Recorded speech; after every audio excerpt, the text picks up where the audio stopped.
So hello everyone.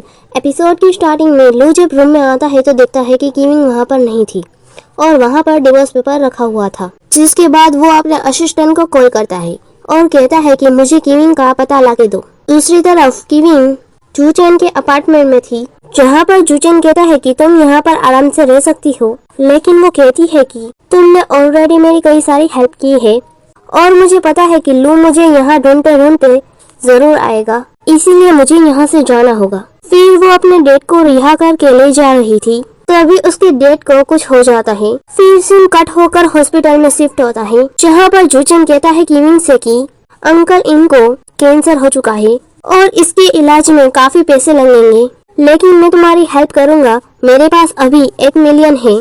तो जिस पर वो कहती है थैंक्स, मैं तुम्हें जल्दी ही वापस लौटा दूंगी। और ये बात सुकियान को कॉल करके कोई आदमी बता देता है कि वो अभी हॉस्पिटल में है और उसे पैसों की जरूरत है। तभी शुकिंग के पास लू आता है, तो जिस पर शुकिंग कहती है लू से कि क्या कीविंग मिली, तो वो मना करके कहता है क्या तुम्हें उसके बारे में कुछ पता चला, लेकिन वो साफ मना कर देती है और लू से कहती है क्या तुम मेरे साथ रह सकते हो, मैं अकेले बोर हो रही हूँ।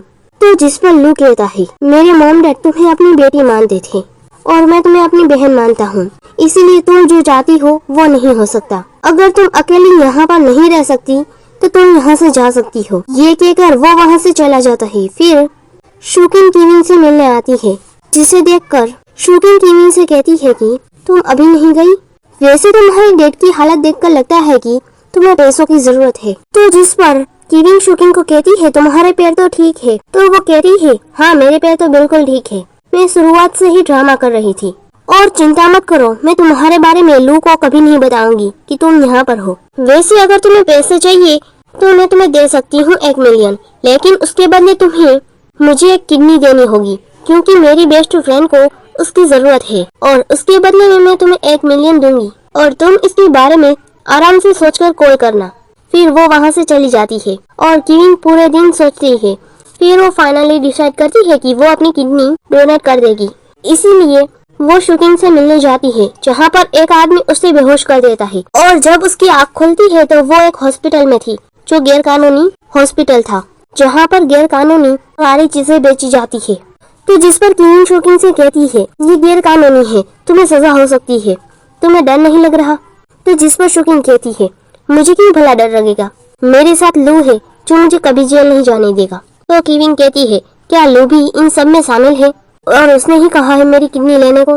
तो वो कहती है हाँ, और उसने 1 मिलियन दिया है जो इस कार्ड में है। फिर वो काफी सैड हो जाती है, इसीलिए वो अपनी किडनी देने के लिए रेडी हो जाती है और यहीं पर ही सीन कट हो जाता है और हम 2 दिन बाद का सीन देखते हैं, जहाँ पर डैड कीविंग से कहते हैं कि तुम 2 दिन से कहाँ थी, जहाँ पर वो कहती है मैं कुछ काम कर रही थी और अभी डेट की सर्जरी बाकी थी, जहाँ पर तभी नर्स आकर कहती है कि आपको फीस भी देनी होगी। तो ये सुनकर डेट कहते हैं मेरे बीमारी के इलाज में काफी सारे पैसे खर्च हो जाएंगे। तो कीविंग कहती है आप चिंता मत कीजिए, मुझे लू ने डिवोर्स टाइम पर कई सारे पैसे दिए थे। फिर वो वहाँ से चली जाती है। दूसरी तरफ लू को पता चलता है कि कीविंग नौकरी ढूंढ रही है, तो वो कहता है सबको मना कर देना कि उसे कोई भी जॉब पर ना रखे, वरना मैं उसके साथ काम नहीं करूँगा। फिर सीन कट होता है और हम 1 साल के बाद का सीन देखते हैं, जहाँ पर वो एक बार के जॉब में आई थी काम करने के लिए। वहाँ पर उसे ड्रिंक सर्व करने का काम दिया गया था और उसका फर्स्ट कस्टमर कोई और नहीं बल्कि लू था, जिसे देखकर वो वहाँ से जाने लगती है। तो वो उसे रोक कर कहता है क्या कस्टमर को यहाँ पर ऐसे ट्रीट किया जाता है, जल्दी से तुम मेरे पास आओ, मैं तुम्हें जितने चाहे उतने पैसे दूंगा। और सबके सामने उसे अपनी ड्रेस ओपन करने को कहता है। तो वो ओपन करने लगती है, लेकिन लू उसे रोक लेता है, जहाँ पर एक रेड शर्ट वाला आदमी वो हद से ज्यादा कीविंग के बारे में बुरा बोल रहा था।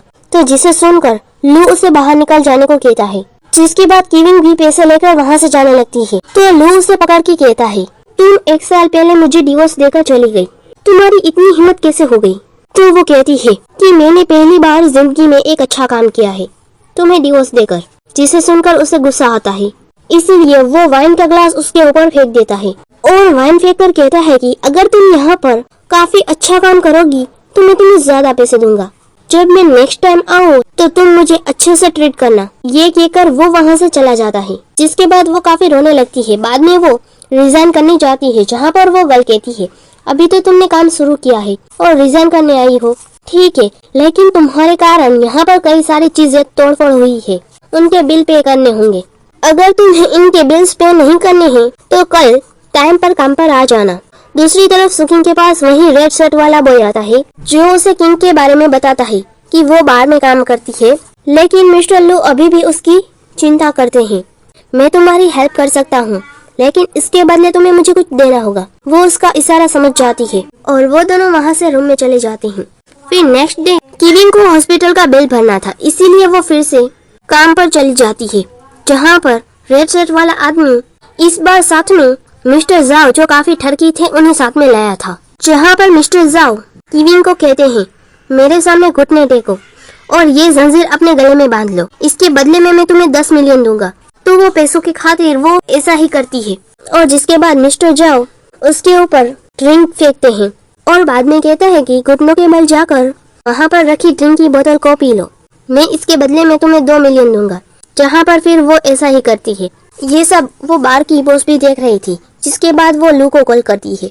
दूसरी तरफ मिस्टर जाओ साथ में किविंग को मार भी रहे थे, तभी वहाँ पर लू आ जाता है, जिसकी ऐसी हालत देखकर वो मिस्टर जाओ को काफी गुस्से से कहता है कि अगर इसे कुछ हुआ तो मैं तुम लोगों को छोड़ने नहीं वाला। लेकिन किविंग अभी भी वो ड्रिंक की बोतल पिए जा रही थी, तो लू उस ड्रिंक की बोतल को फेंक देता है। जहाँ पर किविंग कहती है, मुझे पीने दो, अभी मैंने आधी ही बोतल पी है। और वो मिस्टर जाव को कहती है, मैंने आधी बोतल पी ली है, इसीलिए मुझे 1 मिलियन तो आपको देना ही होगा। जिसकी बात सुनकर लू कहता है, क्या कह रही हो तुम? तो वो कहती है, मुझे मिस्टर जाव ने कहा था कि मैं ये पूरी बोतल पी लूंगी तो मुझे 2 मिलियन देंगे। और फिर से वो मिस्टर जाव से पैसे मांगने लगती है, लेकिन वो वहाँ से सॉरी कहकर वहाँ से भाग जाते हैं। जिसके बाद वो लू से कहती है कि तुम हर बार ऐसा क्यों करते हो। फिर वो सीधा बेहोश हो जाती है, तो लू उसे लेटाकर डॉक्टर को बुलाता है, जहाँ पर जुचेन आता है, जो किविंग की ऐसी हालत देखकर वो फिर से लू पर गुस्सा होने लगता है। फिर जब वो किविंग को चेक करता है, तभी वहाँ पर वो सर्जरी का निशान भी देख लेता है, जहाँ पर उसकी किडनी ली गई थी, जिसे देखकर वो लू को मारने लगता है, क्योंकि उसे लगता है कि ये भी लू ने किया है और लू को भी ये बात पता नहीं थी। तो जुचेन कहता है, ऐसा उसकी साथ सिर्फ तुम ही कर सकते हो, वरना बाकी लोगों की हिम्मत कहाँ कि वो उसे टच कर पाए। तो लू कहता है, मुझे नहीं पता कि ये निशान कैसे हुआ और ये मैंने नहीं किया। फिर वो किविंग को घर ले जाता है, जिसके बाद वो दूसरे डॉक्टर को बुलाता है, जो किविंग का चेकअप करते हैं, जो लू से कहते हैं कि ये काफी वीक है क्योंकि इसकी सर्जरी हुई थी, इसे थोड़ा रेस्ट की जरूरत है। ये कहकर वो वहाँ से चला जाता है। फिर लू पूरी रात उसके पास बैठा था। नेक्स्ट डे किविंग नींद में किसी का नाम ले रही थी, तो जिसे सुनकर लू को गुस्सा आता है और कहता है, तुम्हें बचाया मैंने और तुम नाम किसी और का ले रही हो। लेकिन किविंग उठकर वहाँ से जाने लगती है अपने काम पर, जहाँ पर लू उसे रोककर कहता है, तुम कहीं नहीं जा सकती, तुम्हें अभी रेस्ट की जरूरत है। क्या तुम्हें सिर्फ पैसों की पड़ी है? मैं तुम्हें 10 मिलियन दूंगा, तुम मेरे साथ रहो। तो वो लू को चाटा मार के कहती है, मुझे तुम्हारे डर्टी पैसे नहीं चाहिए। तो वो कहता है, अच्छा तुम्हें दूसरे आदमी पैसे दे तो वो तुम रख सकती हो, लेकिन मेरे पैसे नहीं। लेकिन वो वहाँ से जाने लगती है, लेकिन वो उसे रोक लेता है। तो वो कहती है, मुझे जाने दो, और तुमने मुझे ऑलरेडी पनिशमेंट दे दी। तो जिसे सुनकर वो उसे बेड पर गिराकर जबरदस्ती करने लगता है। फिर उसके बाद वो उसे कहता है, मैं तुम्हारे बैंक अकाउंट में 2 मिलियन ट्रांसफर कर दूंगा और तुम यहाँ से कहीं नहीं जाओगी। फिर रूम बंद करके वहाँ से चला जाता है। फिर उसके बाद सुकिंग वहाँ पर आती है, जो कहती है, तुम यहाँ से जा सकती हो। तो जिस पर किविंग कहती है, तुम मेरी हेल्प क्यों करोगी? वो कहती है, क्योंकि मैं तुम्हें यहाँ पर देखना नहीं चाहती। तो किविंग कहती है, क्या तुम्हें लू से डर नहीं लगता? तो शुकिंग कहती है, इसमें डरने की क्या बात है, अगर तुम यहाँ से चले गई तो लू मुझे कुछ भी नहीं कहेगा। तो फिर वो वहाँ से चली जाती है। जिसके बाद शुकिंग स्माइल करती है, यानी कि इसने फिर से कुछ कांड किया होगा। फिर जब वो अपने काम पर जाती है, जहाँ पर उसका कस्टमर कोई और नहीं बल्कि उसके डैड थे, जिसे देखकर वो शॉक हो जाती है और डैड से कहती है, आप यहाँ पर, आप हॉस्पिटल में क्यों नहीं हैं? लेकिन डैड उसे एक चाटा मार के कहते हैं, तुम इतनी घटिया जगह पर काम करती हो, इसीलिए तुम मुझे कुछ बता नहीं रही थी कि तुम कहाँ पर काम करती हो। अगर तुम्हारी मम तुम्हें इस हालत में देखेगी तो उनकी रूह को कैसे सुकून मिलेगा। तभी डैड के साथ सुकिंग भी थी, जिसे देखकर किविंग कहती है, अच्छा तुमने ये सब किया ना, तुमने जानबूझकर डैड को यहाँ लाया ना। तो वो कहती है, मैं तो अंकल से मिलने हॉस्पिटल गई थी, जहाँ पर उन्होंने मुझसे रिक्वेस्ट की कि वो तुम्हें मिलना चाहते हैं, तो मैं इसीलिए उन्हें यहाँ पर ले आई। तो जिसके बाद किविंग डैड से कहती है कि मेरे पास और कोई रास्ता नहीं था और हॉस्पिटल का बिल्स पे करने के लिए काफी पैसों की जरूरत थी। तो डैड काफी रोते हुए कहते हैं इन पैसों से इलाज कराने की वजह में मरना पसंद करता। तभी उन्हें कुछ हो जाता है, जिसके बाद उन्हें हॉस्पिटल ले जाया जाता है, जहाँ पर कीविंग सुकिंग को मार रही थी कि तुम्हारी वजह से सब कुछ हुआ है। तभी वहाँ पर लू पहुँच जाता है और यहाँ पर फिर से वो कीविंग पर चिल्लाने लगता है, जहाँ पर कीविंग कहती है तुम तो मेरी बात नहीं सुनोगे और ये सुकिंग तुम्हें कभी सच बताएगी नहीं। तो सुकिंग कहती है कि आज मैं अंकल से मिलने आई थी, लेकिन उनकी हालत खराब हो गई, इसलिए कीविंग मुझ पर गुस्सा कर रही है। उसे दोष मत दो, वैसे भी उसकी तबीयत ठीक नहीं है। तो लू कहता है कि कीविंग तुम बाहर कैसे आई, क्या इसीलिए तुम्हें पैसों की जरूरत थी? तो वो कहती है तुम उसकी चिंता मत करो, मैं अपने पैसे खुद जमा कर लूंगी। तो लू असिस्टेंट को कहता है कि मैडम को घर ले जाओ और नजर रखना कि ये कहीं पर जाए ना। तो वो कहती है नहीं, मुझे डैड के पास रहना है, लेकिन फिर भी लू उसे भेज देता है। जिसके बाद वो शुकिंग से कहता है कि तुम्हें पता था कि उसके डैड की तबीयत ठीक नहीं है और वो यहाँ पर हॉस्पिटल में है? तो वो कहती है हाँ, मुझे बस इतना ही पता था कि अंकल की तबीयत ठीक नहीं है और वो हॉस्पिटल में एडमिट है, इसीलिए मैं यहाँ पर मिलने आई थी। तो लू कहता है तो अंकल को जेल से किसने रिहा किया? तो जिसे सुनकर वो कहती है कि वो मुझसे बार बार रिक्वेस्ट कर रही थी। तो लू कहता है तुम हमारे घर में रहती हो, इसका मतलब ये नहीं कि हमारे घर के मामलों में तुम इन्वॉल्व होगी। मैं तुम्हारे लिए दूसरा ठिकाना ढूंढ देता हूँ, तुम फौरन से मेरे घर से निकल जाओ। तो जिस पर वो उसे रोककर कहती है मुझे तुम्हारे साथ रहना है, लेकिन लू कहता है मैं बार बार एक ही बात नहीं कहूँगा और वहाँ से चला जाता है। फिर वो अंकल का मेडिकल फीस भर देता है। दूसरी तरफ वो उसी रूम में बंद थी, बाहर जाने की रिक्वेस्ट करने लगती है कि मुझे डेट के बिल्स पे करने हैं, लेकिन लू का असिस्टेंट कहता है कि चिंता मत कीजिए, मिस्टर लू ने आपके डेट के सारे बिल्स पे कर दिए हैं। जिसके बाद उसके रूम में मेड आती है साफ सफाई करने के लिए। तो वो मौका देकर वहाँ से चली जाती है हॉस्पिटल डेड से मिलने, लेकिन वो वहाँ पर जाती है तो देखती है कि रूम में डेड नहीं थे। तो वो एक नर्स से पूछती है कि यहाँ पर जो पेशेंट था वो कहाँ पर है? तो वो कहती है उन्हें तो कब का रिलीज कर दिया है। फिर हम लू को देखते हैं जो बटरल से कहता है कि मैंने सुकिंग का सामान पे कर दिया है, लेकिन अफसोस की बात यह है कि उसके पैर ठीक नहीं हुए हैं और वो अब से तैर नहीं पाएगी। तो जिसे सुनकर बटरल कहती है मेरी बेटी को बचपन से ही स्विमिंग नहीं आती, तो वो भला स्विमिंग क्यों करेगी? तो ये सुनकर वो काफी शौक होता है और फिर वो कीविंग का नेकलेस देखता है जो उसी वक्त उसे बचाने के चक्कर में गिर गया था, जिसे लू ने पकड़ लिया था। फिर हम फ्लैशबैक देखते हैं कि जब लू की आँख खोलती है तो उसके सामने शुकिंग बैठी हुई थी, इसीलिए लू को लगता है कि शायद शुकिंग ने उसकी जान बचाई है। लेकिन बटरल की बात सुनकर कि उसे तैरना ही नहीं आता, तो उसकी जान किसने बचाई? क्या किसी और गर्ल ने मेरी जान बचाई है? तभी उसे असिस्टेंट का कॉल आता है जो कहता है कि शुकिंग आपकी वाइफ से मिलने गई थी। तो वो कहता है तुम उस पर नजर रखना। फिर उसके बाद वो कंपनी जाता है जहाँ पर वही रेड शर्ट वाला आदमी आता है। वो आकर मिस्टर लू से कहता है कि तुमने कॉन्ट्रैक्ट कैंसिल क्यों कर दिया और मुझे नहीं पता था कि वो गर्ल आपकी है। तो लू कहता है मिस्टर जाव को तुमने जानबूझकर वहाँ पर ले आए थे ना, इसीलिए तुम्हें पनिशमेंट तो मिलनी ही चाहिए, इसीलिए मैंने कॉन्ट्रैक्ट कैंसिल कर दिया है। तो वो गुस्से से कहता है कि मैंने ये काम नहीं किया, मुझे ये काम करने को शुकिंग ने कहा था। जिसे सुनकर वो कहता है क्या तुम किस बारे में बात कर रहे हो? फिर दूसरी तरफ हम कीविंग को देखते हैं जो गुस्से से लू के ऑफिस आई थी, लेकिन गार्ड उसे अंदर नहीं जाने देते। तो वो कहती है मैं लू की वाइफ हूँ और मुझे लू से जरूरी काम है, लेकिन गार्ड कहते हैं कि लू की तो अभी तक शादी भी नहीं हुई, तो वाइफ कहाँ से आ गई, और धक्का मार के बाहर निकाल देते हैं। तभी वहाँ पर लू भी पहुँच जाता है जो अपने असिस्टेंट से कहता है कि तुम शुकिंग का पता लगाओ कि उसने कुछ दिनों में क्या क्या किया है और किससे मिली है। तभी लू कीविंग की चिल्लाने की आवाज सुन लेता है जो नीचे गिरी हुई थी और वो उसे ही बुला रही थी। तो वो वहाँ पर जाकर उसे उठाता है और गार्ड वगैरह पर चिल्लाने लगता है कि तुम्हारी हिम्मत कैसे हुई मेरी वाइफ को गिराने की। जिसके बाद गार्ड सॉरी कहकर वहाँ से चले जाते हैं। तो कीविंग उसे कहती है मुझे बताओ कि मेरे डैड कहाँ हैं? तुमने जो कहा मैंने वो सब किया, तुम काफी बुरे इंसान हो, मैंने तुम्हारी सारी बात मानी है, तो मुझे मेरे डैड कहाँ हैं वो बता दो। तो लू कहता है मुझे नहीं पता कि तुम किस बारे में बात कर रही हो, अगर तुम्हें हेल्प चाहिए मेरी तो मैं तुम्हें हेल्प करने के लिए रेडी हूँ।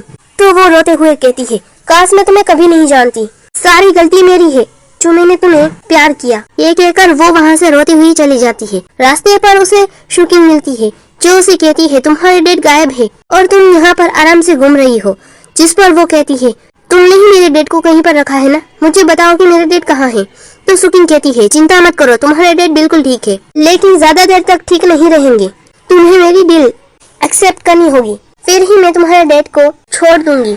तो कीविंग कहती है तुम इतने सालों से मेरे साथ इतना बुरा करती आई हो। तो शुकिंग कहती है मैं काफी समय से लू को पसंद करती थी और अगर तुम अभी भी जिंदा होगी तो लू मेरी तरफ देखेगा मैं नहीं, इसलिए तुम्हें मरना होगा और उसके बदले में तुम्हारे डैड का इलाज कराऊंगी। तुम्हें पता है अगर तुम न होती ना तो मैं इतनी बुरी भी नहीं होती।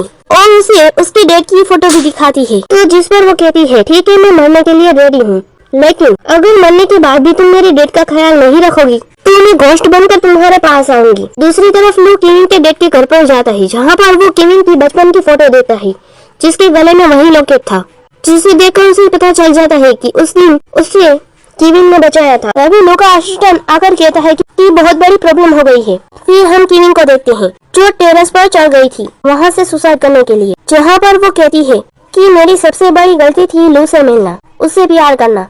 तभी वहाँ पर लू भी पहुँच जाता है जो केविन को टेरेस पर देखकर फटाफट से ऊपर जाता है, जहाँ पर वो उसे कहता है मैं तुम्हें ऑर्डर देता हूँ कि अभी तुम मेरे पास आओ। जिसे सुनकर वो कहती है तुम अभी भी मुझे ऑर्डर दे रहे हो, लेकिन अब तुम मेरी बात सुनो। तुम मेरी बातों पर कभी विश्वास नहीं करते थे और तुम्हें ऐसा लगता है कि मैंने शूटिंग को नुकसान पहुंचाया है, इसीलिए मुझे जिंदा रहने का कोई हक नहीं है। और ये कहकर कूद जाती है। फिर वो फटाफट से नीचे जाता है जहाँ पर वो पड़ी हुई थी। तभी वहाँ पर जोचन भी आ जाता है जो लू को एक बार फिर से मारने लगता है और फिर कुछ लोग उसे हॉस्पिटल ले जाते हैं। जोचन उसे कहता है अब तुम्हें शांति मिल गई, सब कुछ तुम्हारी वजह से हुआ है। जब वो प्रेग्नेंट थी तब तुम वहाँ पर नहीं थे, जब उसकी किडनी निकाली गई तब भी तुम वहाँ पर नहीं थे। तुमने सिर्फ उसे चोट पहुँचाई है और तुमने उसे फाइनली सुसाइड करने पर मजबूर कर दिया। तो ये सुनकर वो कहता है क्या वो सच में प्रेग्नेंट थी? मैंने उसकी बात नहीं मानी और वो काफी रोने लगता है। तो जोचन कहता है अब तो वो मर चुकी है, अब तो तुम्हें शांति मिल चुकी होगी। और वो पूरे दिन सिर्फ केविन की फोटो देख रहा था। और यहीं पर ही ये एपिसोड एंड होता है। Thanks for watching.